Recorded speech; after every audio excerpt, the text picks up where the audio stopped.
What's going on, guys? Money Webby here. We have a Masters preview and breakdown for your DFS golf needs. Everything you need to know, the best plays and the best places to go. And I'm bringing in Pat Mayo from the Fantasy Sports Network to help break it down for me. He knows a ton of stuff about DFS golf. He does videos and articles on it every single week, so he definitely knows what he's talking about. He actually picked the winner from last year, Danny Willett, to win it. He got a ton of money from that, so he definitely has the history and the pedigree to let you know who's going to win the Masters. So leave a like down below if you guys are excited for this Super Bowl of golf. I'm super excited myself. I love watching the Masters every single year. And subscribe to the channel if you guys haven't already as well. First off, we're going to be looking at my favorite top 3 plays for this slate, and we're going to start off with none other than Jordan Spieth. This guy is a beast at Augusta. The last 3 years, he's finished top 2,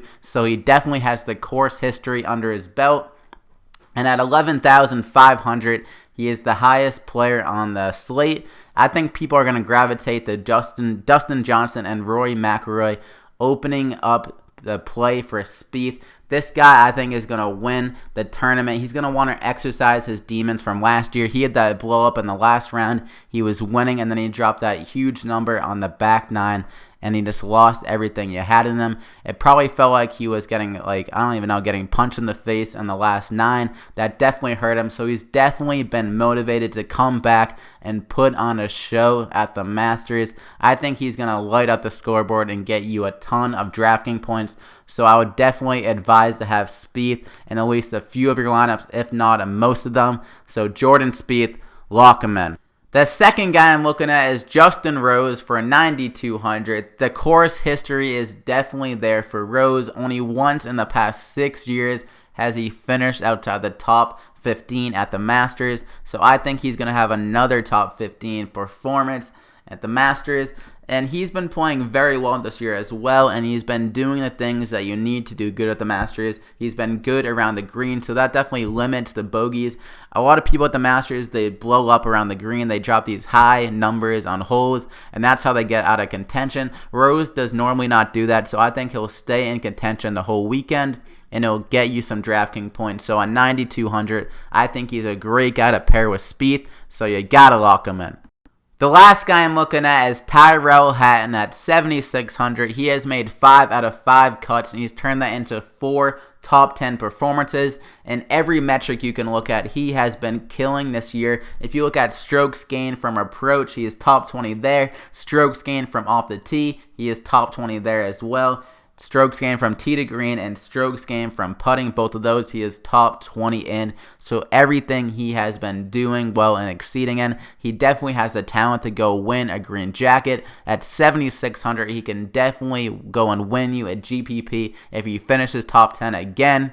So I love his price. The value is there. You gotta lock him in. Just a quick heads up, when I recorded the interview with Pat, I noticed after the fact that the mic was facing me and not picking up his audio from my computer that well, so you might have to turn it up every time he talks. But yeah, I'm sorry about that, guys. We'll definitely not have that happen again, but let's get into the interview.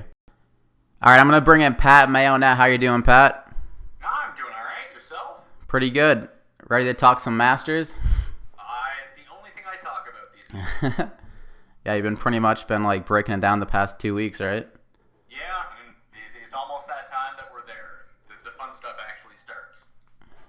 All right, so when you go about like looking at the Masters, what is the stats that you want to look at first to figure out who has the best chance of winning? Like what stats correlate the best for you to the Masters? Well, I think it depends on the year. This year we're seeing that wins could be up again, so it might actually be a lot like last year, which would lead me a lot to around the green type numbers. Strokes gained around the green is pretty key for me, I think, in at least avoiding bogeys and not making those big numbers, turning a bogey into a par, turn a triple into a bogey, that kind of thing. And we'll see some of the players with poorer around the green game to really blow up and end up missing the cut. So that's worrisome for me. But generally speaking, the off the tee game is where people win at the Masters. They put themselves into the right position to attack the pin. So if winds get down, those are the types of players that you're going to want to see. Unfortunately, it is weather, so we're not going to know. Yeah. So they're expecting the winds to be like pretty much carrying the ball, or like taking it, like limit the driving, or kind of make it longer, you think? It'll probably make it a little bit longer. It'll be so erratic off the tee that you're not going to be able to hit your spot. So like last year we saw this, and I mean I'm just looking at Thursday's forecast right now. From basically 1 o'clock to 5 o'clock, you're going to get wind gusts up to 38 miles per hour. So depending on which way it's blowing, depending on the spin that you have on your ball, how high you hit the ball, that could be really problematic for people getting caught in that wave of tee times.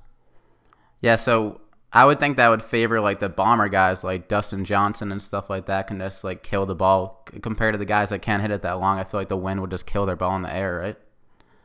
Not necessarily, because it kind of goes the other way. The guys that generally hit the ball the longest off the tee hit the ball the highest in the air, where the wind would affect it the most. Last year we saw a lot of the shorter hitters come through because of their low ball flights and the ability to get continuous roll on the ground instead of the ball just hitting and sticking.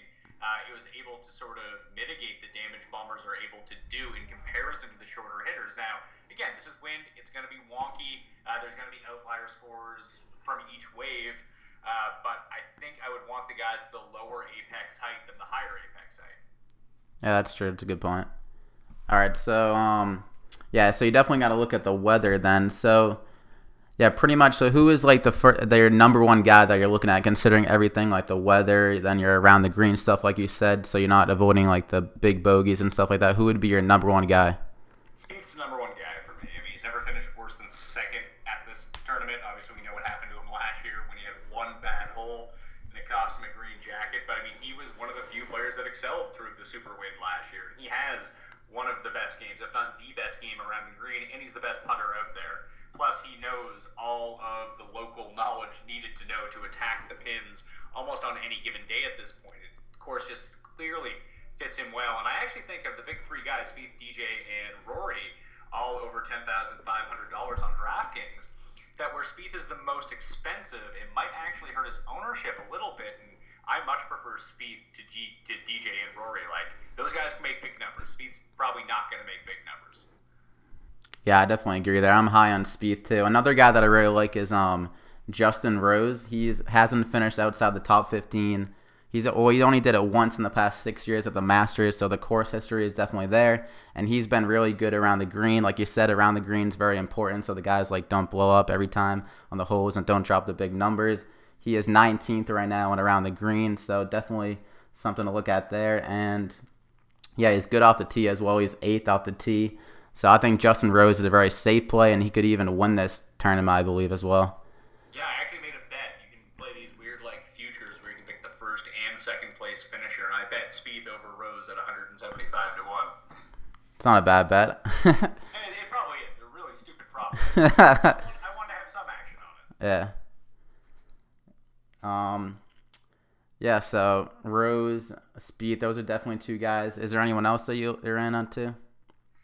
Yeah, well, I guess it depends on sort of the lineup construction that you want. Like, I really like Sergio from that mix. Obviously, like John Rahm and Ricky Fowler and Phil Mickelson are going to be horribly overowned, so that's going to create some leverage with Rose. I think Sergio is another one. And I do like Hideki at 9.9. I just feel like he has been massively overlooked because the pricing is soft enough that you could fit two of the above $10,000 guys in your lineup if you wanted to, and then you drop off. But what most people are going to do is pick either Dustin, Rory, or Spieth, and then pair them up with either Fowler, Phil, or Rahm, and they're just going to overlook Matsuyama. So Matsuyama's another guy. I mean, he's top 10 at Augusta the past 2 seasons, and you know, he was having the best year of anyone until DJ won 3 tournaments in a row. I mean, Matsuyama has 4 wins in his past 9 starts, and this is a course where he has excelled at over the years. So I would not overlook him at all here, and it seems like a lot of the masses are doing that. What do you think about Justin Thompson? Also, he's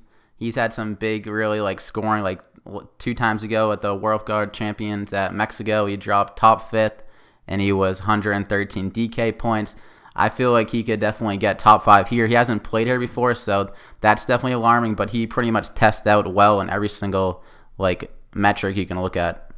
The thing with Thomas is he's never really played all that well inside the continental USA, at least in terms of winning. He has 2 wins in like Malaysia. He has a win in Hawaii. He showed up in Mexico all of a sudden. But I don't know if he has the mental fortitude yet to get through. Now, he's an interesting GPP play if you're playing a lot of lineups because his ownership's going to be like 3, 4, 5%. He's going to be by far the lowest owned. And he has the best par 4 score in this field.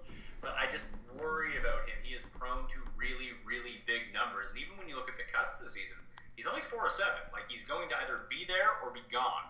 And if you're someone that's not playing, I don't know, 20 to 150 lineups, he's the sort of risky type player that you probably just want to cut out of your core and go with a few safer options, at least from this range, only because you need to get a little bit riskier down at the bottom. You probably shouldn't do it at the top. Yeah, that's a good point. So he would definitely be like maybe a guy you like pivot in a few of your lineups for the GPP then. Yeah, I think so. I mean, I would prefer to stick with Rose just because so many will go to Fowler in that range. But I think that like if you're playing 10 lineups, maybe have him in 1. Yeah. All right. Another guy that I was looking at was Bill Haas. He's had really good history at the Masters as well.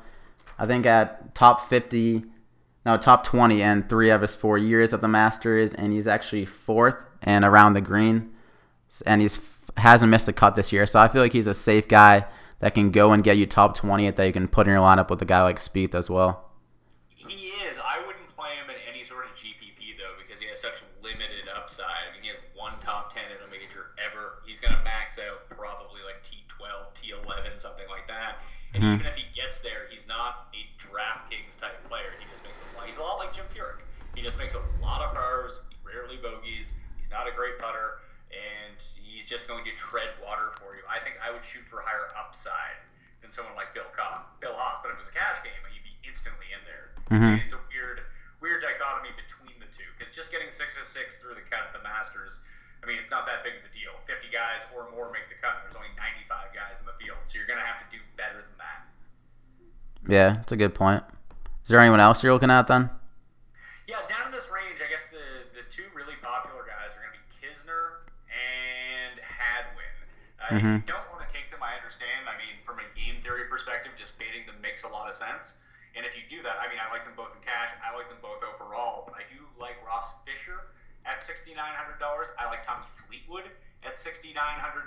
Kevin Na is lurking around at 71, and I really like Charlie Hoffman and Brendan Steele at 71. They're the type of players where, yeah, they're a bit more wide range of outcomes than someone like Bill Haas, but they have a chance to put up a lot of birdies and really capitalize on the DK scoring. So those would be the guys that I would gravitate towards.